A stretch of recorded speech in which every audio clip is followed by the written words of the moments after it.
दोस्तों आज इंडिया और न्यूजीलैंड के बीच चौथा T20 मैच खेला गया और ये मुकाबला कड़ी कांटे की टक्कर का देखने को मिला, जहां हर एक गेंद पर दोनों टीमों के बीच कांटे की टक्कर देखने को मिली। तो ऐसे में आज हम आपको इंडिया और न्यूजीलैंड के चौथे T20 का पूरा रोमांचक हाइलाइट्स बताएंगे। तो ऐसे में आप इस वीडियो को लास्ट तक जरूर देखिएगा।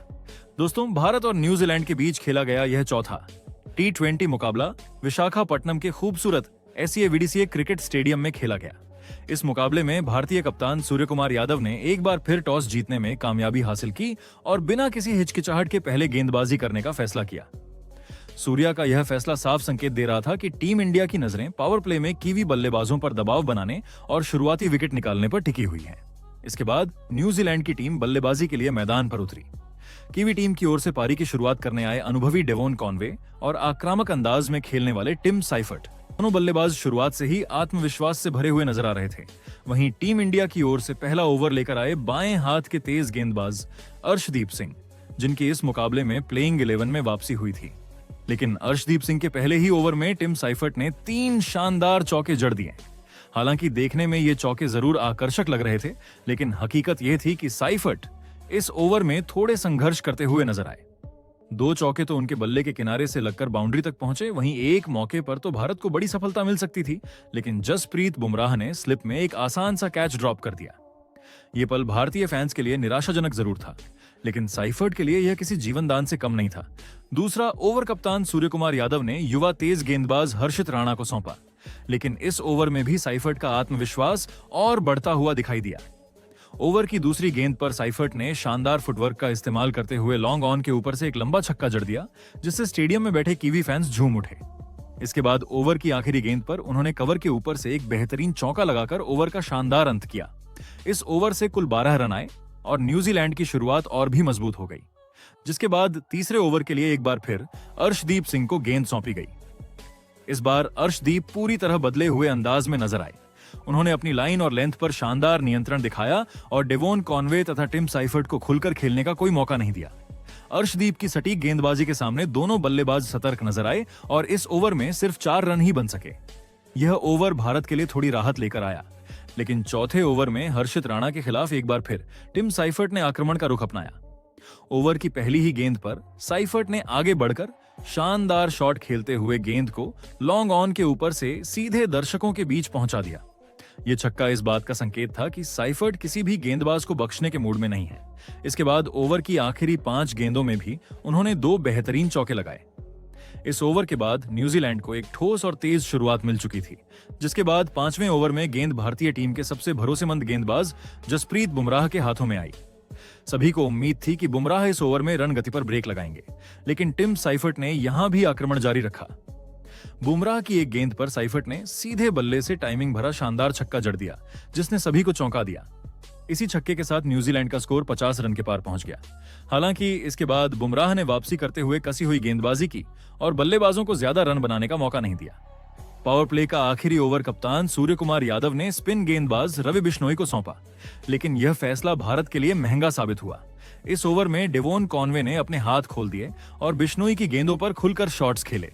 इस ओवर में कॉनवे के बल्ले से 2 शानदार चौके और एक गगनचुंबी छक्का देखने को मिला, जिससे न्यूजीलैंड की रन गति और तेज हो गई। इस तरह पावर प्ले की समाप्ति तक न्यूजीलैंड की टीम ने बिना कोई विकेट गंवाए 71 रन बना लिए। ये पावर प्ले पूरी तरह से कीवी बल्लेबाजों के नाम रहा, जहां टिम साइफर्ट और डेवोन कॉनवे ने भारतीय गेंदबाजों पर दबाव बना दिया। इसके बाद कप्तान सूर्य कुमार यादव ने 7वां ओवर अनुभवी स्पिनर कुलदीप यादव को सौंपा। उम्मीद थी कि कुलदीप अपनी फिरकी से भारत को बड़ी सफलता दिलाएंगे और इस तेज होती हुई कीवी पारी पर ब्रेक लगाएंगे। कुलदीप ने भी ओवर की शुरुआत काफी समझदारी के साथ की। उन्होंने अपनी लाइन और लेंथ पर पूरा कंट्रोल रखा और डेवोन कॉनवे को खुलकर खेलने का कोई मौका नहीं दिया। ओवर की पहली 5 गेंदों पर कोई भी बाउंड्री नहीं आई, जिससे भारतीय फैंस को लगा कि अब दबाव न्यूजीलैंड पर बन रहा है। लेकिन T20 क्रिकेट में एक गेंद ही पूरा खेल बदल देती है। ओवर की आखिरी गेंद पर डेवोन कॉनवे ने अपने इरादे साफ कर दिए। उन्होंने कुलदीप की गेंद पर शानदार टाइमिंग के साथ डीप मिड विकेट के ऊपर से एक लंबा और गगनचुंबी छक्का जड़ दिया। इस छक्के के साथ ही पावर प्ले का अंत हुआ और न्यूजीलैंड ने एक बार फिर दिखा दिया कि वो आक्रमण से पीछे हटने वाले नहीं हैं। इसके बाद 7वें ओवर में गेंदबाजी के लिए आए रवि बिश्नोई। इस ओवर की पहली ही गेंद पर टिम साइफर्ट ने सिंगल लेकर अपनी हाफ सेंचुरी पूरी कर ली। खास बात यह रही कि यह 50 साइफर्ट ने महज 25 गेंदों में पूरी की। जो उनकी आक्रामक बल्लेबाजी का साफ सबूत थी। जैसे ही साइफर्ट ने अपना 50 पूरा किया, ड्रेसिंग रूम में बैठे कीवी खिलाड़ी तालियां बजाने लगे। इस ओवर में सिर्फ साइफर्ट ही नहीं बल्कि डेवोन कॉनवे का बल्ला भी जमकर बोला। कॉनवे ने बिश्नोई के खिलाफ 2 शानदार चौके लगाए और अपनी लय को और मजबूत किया। अब कॉनवे पूरी तरह से ताबड़तोड़ अंदाज में बल्लेबाजी कर रहे थे और बड़े शॉट्स खेलने से बिल्कुल नहीं झिझक रहे थे। दोनों बल्लेबाजों की इस साझेदारी ने भारतीय गेंदबाजों पर दबाव बढ़ा दिया था और न्यूजीलैंड का स्कोर तेजी से आगे बढ़ता जा रहा था। लेकिन 9वां ओवर भारत के लिए टर्निंग पॉइंट साबित हुआ। एक बार फिर गेंद कुलदीप यादव के हाथों में थी और इस बार उन्होंने टीम इंडिया को वह सफलता दिला दी जिसका इंतजार किया जा रहा था। इस ओवर में डेवोन कॉनवे ने एक बार फिर डीप मिड विकेट के ऊपर से बड़ा शॉट खेलने की कोशिश की। उनका इरादा छक्का लगाने का था, लेकिन गेंद ठीक से बल्ले पर नहीं आई और सीधा बाउंड्री पर खड़े रिंकू सिंह के हाथों में चली गई। रिंकू ने बिल्कुल आसान सा कैच लपका और इसी के साथ भारत को पहली बड़ी सफलता मिल गई। डेवोन कॉनवे की यह पारी न्यूजीलैंड के लिए बेहद अहम रही। उन्होंने 24 गेंदों पर 44 रन की शानदार पारी खेली, जिसमें दमदार चौके और छक्के शामिल थे। कॉनवे के आउट होने के बाद बल्लेबाजी करने आए रचिन रविंद्र, लेकिन रविंद्र इस मुकाबले में कुछ खास कमाल नहीं कर पाए। 10वें ओवर में कप्तान सूर्या ने गेंद अपने सबसे भरोसेमंद हथियार जसप्रीत बुमराह को सौंपी। बुमराह ने एक बार फिर अपनी क्लास दिखाई। उन्होंने एक शानदार स्लोअर गेंद फेंकी जिस पर रचिन रविंद्र पूरी तरह से चकमा खा गए। गेंद सीधे बुमराह के हाथों में लौट आई और बुमराह ने खुद ही कैच पकड़कर रविंद्र को कॉट एंड बोल्ड कर दिया। इस तरह न्यूजीलैंड को दूसरा झटका लगा। रचिन रविंद्र न्यूजीलैंड के लिए सिर्फ 2 रन ही बना सके। लगातार 2 विकेट गिरने से कीवी टीम की रफ्तार पर थोड़ी लगाम लगी और भारत ने मुकाबले में दमदार वापसी कर ली थी। इसके बाद बल्लेबाजी करने आए ग्लेन फिलिप्स, जिन्होंने मैदान पर कदम रखते ही आक्रामक इरादे दिखाए। फिलिप्स ने पहली ही गेंद पर एज के जरिए चौका लगा दिया, जिससे साफ हो गया कि वो भी तेजी से रन बनाना चाहते हैं। इस चौके के साथ न्यूजीलैंड का स्कोर और आगे बढ़ा। इस तरह 10 ओवर की समाप्ति तक न्यूजीलैंड ने 2 विकेट के नुकसान पर 108 रन बना लिए थे। इसके बाद 11वें ओवर में एक बार फिर गेंद कुलदीप यादव के हाथों में थी। इस ओवर में टिम साइफर्ट ने जरूर डीप स्क्वायर लेग की दिशा में एक शानदार चौका जड़ा, लेकिन इसके अलावा कुलदीप की फिरकी के सामने कीवी बल्लेबाज ज्यादा कुछ नहीं कर पाए। कुलदीप ने अपनी गति और लाइन में शानदार बदलाव करते हुए बल्लेबाजों को बड़े शॉट खेलने से रोके रखा। इस ओवर में रन गति पर साफ तौर पर ब्रेक लग गया और भारत को थोड़ी राहत मिली। फिर 12वें ओवर में गेंदबाजी के लिए आए रवि बिश्नोई, लेकिन यहां ग्लेन फिलिप्स ने अपनी क्लास दिखाई। फिलिप्स ने बिश्नोई की गेंदों को बड़े आत्मविश्वास के साथ खेला। इस ओवर में उन्होंने 2 बेहतरीन चौके लगाए। पहला चौका उन्होंने एक शानदार स्कूप शॉट के जरिए लगाया। इसके बाद दूसरा चौका फिलिप्स ने लॉन्ग ऑफ की दिशा में लगाया, जिससे साफ हो गया कि वो अब पूरी तरह से लय में आ चुके हैं। इस ओवर के बाद न्यूजीलैंड की रन गति एक बार फिर तेज होती हुई नजर आई, लेकिन ठीक इसके बाद कप्तान सूर्य कुमार यादव ने एक अहम फैसला लिया और 13वें ओवर में गेंद अर्शदीप सिंह को थमा दी। अर्शदीप ने कप्तान के भरोसे पर बिल्कुल खरा उतरते हुए अपना काम बखूबी किया। इस ओवर में लंबे समय से क्रीज पर जमे हुए टिम साइफर्ट बड़ा शॉट खेलने की कोशिश में गलती कर बैठे। साइफर्ट ने गेंद को लॉन्ग ऑफ के ऊपर से भेजने का प्रयास किया, लेकिन गेंद ठीक से बल्ले पर नहीं आई और सीधा बाउंड्री पर खड़े रिंकू सिंह के हाथों में चली गई। रिंकू ने बिना कोई गलती किए कैच पकड़ लिया और इसी के साथ न्यूजीलैंड को सबसे बड़ा झटका लग गया।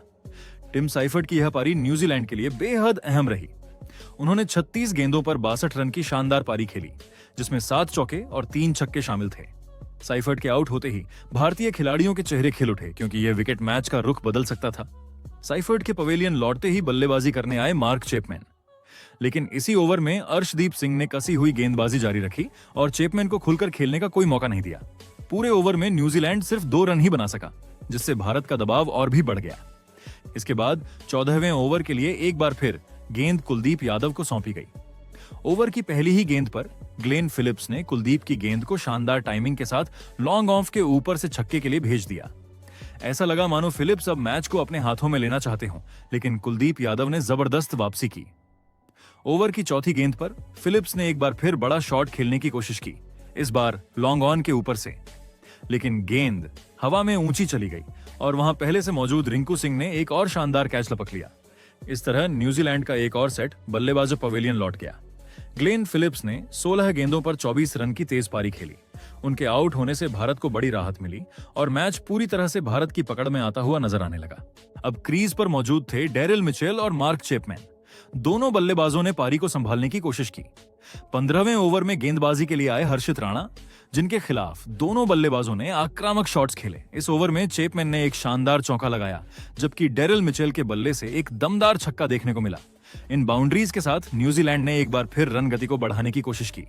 इस तरह 15 ओवर की समाप्ति तक न्यूजीलैंड की टीम ने 4 विकेट के नुकसान पर 152 रन बना लिए थे, जिसके बाद 16वां ओवर लेकर आए स्पिनर रवि बिश्नोई, जिनसे भारत को एक और सफलता की उम्मीद थी। ओवर की पहली ही गेंद पर यह उम्मीद सच साबित हो गई। मार्क चैपमैन बड़ा शॉट खेलने के चक्कर में गेंद को हवा में उठा बैठे और बाउंड्री लाइन पर पहले से तैनात हर्षित राणा ने शानदार संतुलन बनाते हुए कैच लपक लिया। इस तरह चैपमैन की पारी का अंत हुआ। उन्होंने न्यूजीलैंड के लिए 9 रन बनाए। चैपमैन के आउट होते ही बल्लेबाजी करने आए न्यूजीलैंड के कप्तान मिचेल सेंटनर। कप्तान सेंटनर ने आते ही आक्रामक तेवर दिखाए और साफ कर दिया कि वो आखिरी ओवरों में बड़ा स्कोर खड़ा करना चाहते हैं। सेंटनर ने रवि बिश्नोई के खिलाफ अपने हाथ खोले और इस ओवर में एक शानदार चौका और एक दमदार छक्का जड़ दिया। लेकिन भारतीय टीम ने हिम्मत नहीं हारी। 17वें ओवर में भारत को एक और बड़ी सफलता मिली, वो भी बेहतरीन फील्डिंग की बदौलत। इस ओवर के दौरान हार्दिक पांड्या ने गजब की फुर्ती दिखाते हुए मिचेल सेंटनर को रन आउट कर दिया। यह रन आउट बिल्कुल निर्णायक साबित हुआ, क्योंकि सेंटनर तेजी से रन लेने की कोशिश में क्रीज से बाहर रह गए। मिचेल सेंटनर न्यूजीलैंड के लिए सिर्फ 11 रन ही बना सके। सेंटनर के पवेलियन लौटने के बाद बल्लेबाजी करने आए जैकारी फॉल्क्स, लेकिन इसी ओवर में गेंदबाजी कर रहे जसप्रीत बुमराह ने अपनी क्लास दिखाई। बुमराह ने सटीक यॉर्कर और धीमी गेंदों का बेहतरीन इस्तेमाल किया और कीवी बल्लेबाजों को खुलकर खेलने का कोई मौका नहीं दिया। इस पूरे ओवर में न्यूजीलैंड सिर्फ 5 रन ही बना सका। बुमराह का यह ओवर भारत के लिए बेहद अहम साबित हुआ, क्योंकि इससे रन गति पर काफी हद तक रोक लग गई। इसके बाद आया 18वां ओवर, जिसमें गेंदबाजी की जिम्मेदारी अर्शदीप सिंह के कंधों पर थी। इस ओवर में जयकारी फॉल्क्स ने अपने हाथ खोले और अर्शदीप के खिलाफ आक्रामक शॉट्स खेले।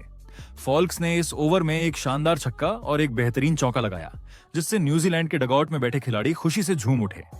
ऐसा लगने लगा था कि फॉल्क्स तेजी से रन बटोर सकते हैं, लेकिन अर्शदीप सिंह ने आखिरी गेंद पर जबरदस्त वापसी की। उन्होंने एक शानदार गेंद फेंकी, जिस पर जयकारी फॉल्क्स बड़ा शॉट खेलने की कोशिश में चूक गए और गेंद सीधे रिंकू सिंह के हाथों में चली गई। रिंकू ने एक और सुरक्षित कैच लपकते हुए भारत को बड़ी राहत दिलाई। जयकारी फॉल्क्स ने 6 गेंदों पर 13 रन की तेज पारी खेली। इसके बाद 19वां ओवर लेकर आए जसप्रीत बुमराह, लेकिन दुर्भाग्यवश यह ओवर भारत के लिए काफी महंगा साबित हुआ। इस ओवर में डेरिल मिचेल ने अपने अनुभव का शानदार प्रदर्शन किया। उन्होंने बुमराह के खिलाफ एक जोरदार छक्का और एक शानदार चौका लगाया।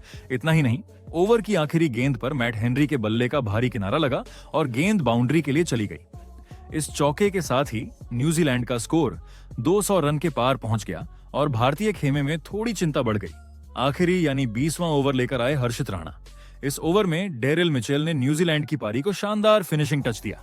मिचेल ने इस ओवर में एक चौका और एक लंबा छक्का लगाकर स्कोर को और आगे पहुंचा दिया। उनके इन शॉट्स ने कीवी पारी को मजबूती से समाप्त किया। इस तरह पूरे 20 ओवर की समाप्ति पर न्यूजीलैंड की टीम ने 7 विकेट के नुकसान पर 215 रन का विशाल स्कोर खड़ा कर दिया। डेरिल मिचेल ने न्यूजीलैंड के लिए 18 गेंदों पर 39 रन की विस्फोटक पारी खेली। भारत की ओर से कुलदीप यादव और अर्शदीप सिंह ने 2-2 विकेट हासिल किए। इसके बाद विशाल लक्ष्य का पीछा करने के लिए टीम इंडिया मैदान पर उतरी। भारत की ओर से पारी की शुरुआत करने आए संजू सैमसन और युवा ओपनर अभिषेक शर्मा। दोनों से उम्मीद थी कि वे तेज शुरुआत दिलाकर इस मुश्किल लक्ष्य को थोड़ा आसान बनाएंगे। वहीं न्यूजीलैंड की तरफ से गेंदबाजी की जिम्मेदारी संभाली अनुभवी तेज गेंदबाज मैट हेनरी ने, लेकिन पहली ही गेंद पर पूरा माहौल सन्न रह गया। मैट हेनरी ने फुल लेंथ की गेंद फेंकी, जिस पर अभिषेक शर्मा ने बिना समय गंवाए बड़ा शॉट खेलने की कोशिश की। अभिषेक ने गेंद को हवा में उठाया, लेकिन शॉट में टाइमिंग की कमी साफ नजर आई। गेंद सीधे बाउंड्री पर खड़े डेवोन कॉनवे के हाथों में चली गई और उन्होंने कोई गलती नहीं की। इस तरह अभिषेक शर्मा गोल्डन डक पर आउट हो गए और भारत को पहली ही गेंद पर बड़ा झटका लग गया। अभिषेक के आउट होने के बाद बल्लेबाजी करने आए भारतीय कप्तान सूर्य कुमार यादव। कप्तान सूर्या ने आते ही अपने अंदाज में बल्लेबाजी करने का इरादा दिखाया। उन्होंने पहली ही अच्छी गेंद पर शानदार टाइमिंग के साथ चौका जड़ दिया, जिससे भारतीय फैंस में थोड़ी उम्मीद जगी। लेकिन इसके अलावा मैट हेनरी ने इस ओवर में जबरदस्त अनुशासन दिखाया और बल्लेबाजों को खुलकर खेलने का कोई मौका नहीं दिया। पहले ओवर से भारत सिर्फ 4 रन ही बना सका और 1 विकेट गंवा बैठा। इसके बाद दूसरा ओवर लेकर आए जेकब डफी और इस ओवर में भी भारत की मुश्किलें कम होने की बजाय और बढ़ गईं। हालांकि इस ओवर की एक गेंद पर सूर्य कुमार यादव ने शानदार फ्लिक शॉट खेलते हुए चौका जरूर लगाया, जिससे ऐसा लगा कि सूर्या अब लय में आ रहे हैं। लेकिन ठीक अगली ही गेंद पर डफी ने कमाल कर दिया। उन्होंने एक सटीक गेंद फेंकी जिस पर सूर्या शॉट खेलने के चक्कर में चूक गए और गेंद सीधे गेंदबाज के हाथों में लौट आई। डफी ने खुद ही कैच पकड़ते हुए सूर्या को कॉट एंड बोल्ड कर दिया।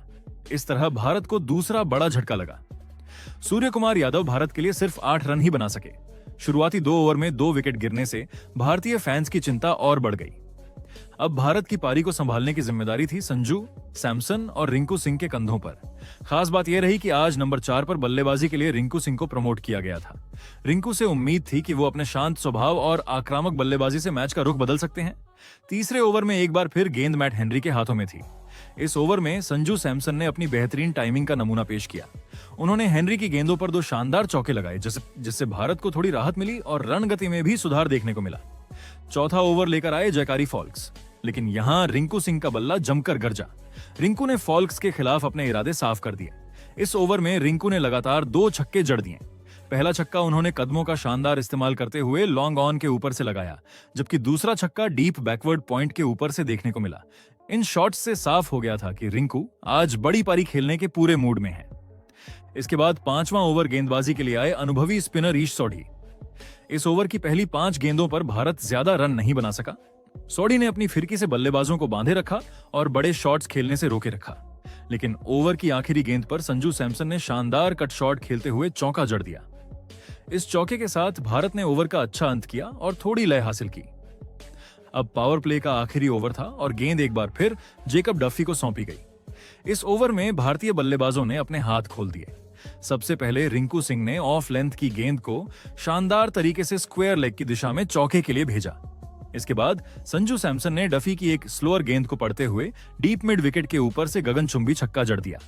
इस छक्के के साथ स्टेडियम का माहौल पूरी तरह बदल गया और भारतीय फैंस को एक बार फिर उम्मीद की किरण नजर आने लगी। इस तरह पावर प्ले की समाप्ति तक टीम इंडिया ने 2 विकेट के नुकसान पर 53 रन बना लिए थे। हालांकि भारत ने शुरुआती झटकों के बाद अच्छी वापसी की थी, लेकिन सामने लक्ष्य बहुत बड़ा था। अब आगे की जिम्मेदारी पूरी तरह से संजू सैमसन और रिंकू सिंह पर थी, जिसके बाद 7वां ओवर लेकर आए खुद न्यूजीलैंड के कप्तान मिचेल सेंटनर और इस ओवर में उन्होंने भारत को ऐसा झटका दिया जिससे स्टेडियम में सन्नाटा छा गया। सेंटनर ने अपने अनुभव का शानदार इस्तेमाल करते हुए एक धीमी और टर्न होती हुई गेंद फेंकी।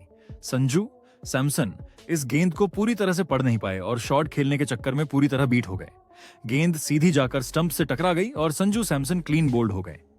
यह भारत के लिए तीसरा बड़ा झटका था। संजू सैमसन की यह पारी भले ही लंबी नहीं रही, लेकिन उन्होंने दबाव के बीच अच्छी बल्लेबाजी की। संजू ने 15 गेंदों पर 24 रन बनाए, जिसमें शानदार टाइमिंग और आत्मविश्वास झलक रहा था।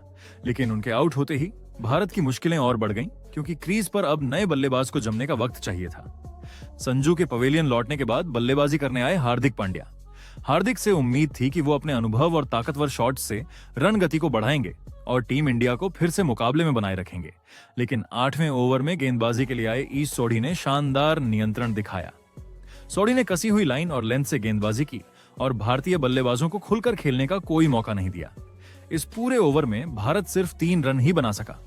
इस ओवर के बाद साफ नजर आने लगा कि दबाव धीरे धीरे भारतीय बल्लेबाजों पर बढ़ता जा रहा है। इसके बाद 9वां ओवर भारत के लिए और भी निराशाजनक साबित हुआ। एक बार फिर गेंद कप्तान मिचेल सेंटनर के हाथों में थी। इस ओवर में हार्दिक पांड्या ने दबाव से निकलने के लिए बड़ा शॉट खेलने की कोशिश की, लेकिन टाइमिंग एक बार फिर धोखा दे गई। गेंद बल्ले के बीचों बीच आने की बजाय ठीक से कनेक्ट नहीं हो पाई और हवा में चली गई। वहां पहले से मौजूद जयकारी फॉल्क्स ने बिल्कुल आसान सा कैच लपक लिया। इस तरह हार्दिक पांड्या का विकेट भी गिर गया। हार्दिक भारत के लिए सिर्फ 2 रन ही बना सके और भारत को चौथा झटका लग गया। अब मुकाबला भारत के हाथ से फिसलता हुआ नजर आ रहा था। इसके बाद बल्लेबाजी करने आए शिवम दुबे और उन्होंने आते ही आक्रामक इरादे दिखाए। दुबे ने पहली ही गेंद पर शानदार ताकत दिखाते हुए एक लंबा और ऊंचा छक्का जड़ दिया। लेकिन 10वें ओवर में गेंदबाजी के लिए आए ग्लेन फिलिप्स ने इस उम्मीद पर भी काफी हद तक पानी फेर दिया। फिलिप्स ने बेहद सधी हुई गेंदबाजी की और बल्लेबाजों को बड़े शॉट खेलने से रोके रखा। उनकी गेंदों पर कोई डीली गेंद नहीं मिली, जिसका फायदा भारतीय बल्लेबाज उठा पाते। इस ओवर में रन बहुत धीमी गति से आए और भारत कोई बड़ा शॉट नहीं लगा सका। इस तरह 10 ओवर की समाप्ति तक टीम इंडिया ने 4 विकेट के नुकसान पर सिर्फ 77 रन बनाए थे। मुकाबले में अब पूरी तरह से न्यूजीलैंड का पलड़ा भारी नजर आ रहा था और भारत को यहां से वापसी के लिए किसी चमत्कार से कम की जरूरत नहीं थी। जिसके बाद 11वें ओवर की जिम्मेदारी मेट हेनरी के हाथों में थी और उनकी दूसरी ही गेंद पर रिंकू सिंह ने शानदार चौका जड़कर उम्मीदों को थोड़ी राहत दी। लगा जैसे रिंकू अब लय में आ रहे हों, लेकिन क्रिकेट की यही बेरहमी है कि एक पल में तस्वीर बदल जाती है। तीसरी गेंद पर मेट हेनरी के अंदर आती हुई गेंद रिंकू सिंह के पैड से टकराई और अंपायर ने उंगली उठा दी। रिंकू सिंह एलबीडब्ल्यू आउट हो गए। रिंकू ने 30 गेंदों में 39 रनों की अहम पारी खेली थी, लेकिन उनके आउट होते ही भारत को एक और बड़ा झटका लगा। अब भारत की आधी टीम पवेलियन लौट चुकी थी और स्टेडियम में छाया सन्नाटा साफ बता रहा था कि न्यूजीलैंड ने मैच को अपने पक्ष में मोड़ लिया है। इस मुश्किल घड़ी में क्रीज पर मौजूद थे शिवम दुबे और हर्षित राणा। एक ओर अनुभवहीनता थी, दूसरी ओर जिम्मेदारी का भारी बोझ। 12वां ओवर लेकर आए ईश सोढ़ी और यहीं से मैच की कहानी ने अचानक करवट ले ली। शिवम दुबे ने इस ओवर में पूरी तरह से हाथ खोल दिए। पहली ही गेंद पर गेंद दर्शकों के बीच छक्के के रूप में जा गिरी। अगली कुछ गेंदों में दुबे का बल्ला आग उगलने लगा। ईश सोढ़ी की गेंदों पर शिवम दुबे ने शानदार 3 छक्के और 2 चौके जड़ दिए। यह ओवर भारत के लिए सिर्फ रन नहीं, बल्कि भारत की नई उम्मीद बना। पूरे ओवर में 29 रन आए। शिवम दुबे अब सिर्फ बल्लेबाजी नहीं कर रहे थे, वह न्यूजीलैंड के गेंदबाजों के हौसले तोड़ रहे थे। जिसके बाद 13वें ओवर में भी शिवम दुबे का आक्रमण जारी रहा। इस बार गेंदबाजी की जिम्मेदारी जैकब डफी के कंधों पर थी, लेकिन दुबे के इरादे कुछ और ही थे। पहली ही बड़ी हिट ने साफ कर दिया कि दुबे रुकने वाले नहीं हैं। इस ओवर में शिवम दुबे ने 2 शानदार छक्के जड़ते हुए अपना अर्धशतक पूरा किया। सिर्फ 15 गेंदों में आया यह अर्धशतक भारतीय टी20 इतिहास की सबसे विस्फोटक पारियों में से एक बन गया। अब समीकरण था 82 से 86 रनों का, जो 42 गेंदों में हासिल करना था। मैच फिर से पूरी तरह खुल चुका था। दबाव में आ चुके न्यूजीलैंड के कप्तान मिचेल सेंटनर ने 14वें ओवर के लिए जैकरी फॉल्क्स पर भरोसा जताया। इस ओवर में भारतीय बल्लेबाजों ने समझदारी दिखाई, कोई बड़ा जोखिम नहीं लिया गया। शिवम दुबे और हर्षित राणा ने सिंगल और डबल के सहारे स्कोरबोर्ड को आगे बढ़ाया और मैच को और करीब ले आए। ये ओवर भले ही बड़ा नहीं रहा, लेकिन भारत के लिए बेहद अहम साबित हुआ। वहीं 15वां ओवर एक बार फिर मेट हेनरी लेकर आए। शिवम दुबे का आत्मविश्वास चरम पर था। इस ओवर में भी दुबे ने एक शानदार चौका और एक लंबा छक्का जड़ दिया। हर बाउंड्री के साथ भारतीय फैंस की उम्मीदें और मजबूत होती जा रही थी। ऐसा लग रहा था कि दुबे अकेले दम पर भारत को जीत की दहलीज तक ले जाएंगे, लेकिन ओवर की आखिरी गेंद पर एक दुर्भाग्यपूर्ण घटना घटी। एक तेज रन लेने की कोशिश में शिवम दुबे रन आउट हो गए। पूरा स्टेडियम अचानक शांत हो गया। शिवम दुबे ने 23 गेंदों में 65 रनों की तूफानी पारी खेली थी, जिसमें 7 छक्के और 3 चौके शामिल थे। उनके आउट होते ही भारत की उम्मीदों को बड़ा झटका लगा। अब क्रीज पर हर्षित राणा और रवि बिश्नोई मौजूद थे। एक और रन तेजी से बनाने की मजबूरी थी, दूसरी ओर अनुभव की कमी। शिवम दुबे की पारी ने भले ही भारत को मैच में वापस ला दिया था, लेकिन उनके आउट होने के साथ ही मुकाबला फिर से बेहद रोमांचक मोड़ पर पहुंच गया था। हर गेंद अब कहानी बदल सकती थी और जीत अभी भी दोनों टीमों की पहुंच में थी। इसके बाद 16वां ओवर करने खुद न्यूजीलैंड के कप्तान मिचेल सेंटनर आए। मैदान पर मौजूद दर्शकों की नजरें हर गेंद पर टिकी थीं। इस ओवर की पहली ही कुछ गेंदों पर रवि बिश्नोई ने शानदार टाइमिंग के साथ चौका जड़ दिया, जिससे एक बार फिर भारतीय खेमे में हल्की सी उम्मीद जगी। उसी ओवर में हर्षित राणा ने भी फाइन लेग की दिशा में बेहतरीन चौका लगाकर दर्शकों का उत्साह बढ़ा दिया। हालांकि इन बाउंड्रियों के बावजूद सच्चाई यही थी कि जीत भारत के लिए अब भी काफी दूर थी और हर गुजरती गेंद के साथ दबाव और बढ़ता जा रहा था। मैच का असली टर्निंग पॉइंट तब आया जब ईश सोढ़ी ने अपनी फिरकी का जादू चलाया। सोढ़ी की एक चतुर गेंद पर हर्षित राणा बड़ा शॉट खेलने की कोशिश में चूक गए और गेंद सीधे सचिन रविंद्र के हाथों में चली गई। हर्षित राणा का कैच आउट होना भारत के लिए 7वां झटका साबित हुआ।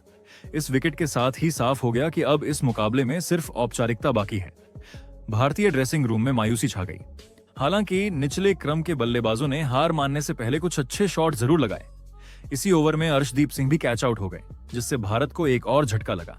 लेकिन उसी ओवर में जसप्रीत बुमराह ने ऐसा शॉट लगाया जिसने कुछ पल के लिए माहौल बदल दिया। बुमराह ने एक जबरदस्त और अप्रत्याशित चौका जड़ दिया, जिसे देखकर खुद न्यूजीलैंड के खिलाड़ी भी मुस्कुराने पर मजबूर हो गए।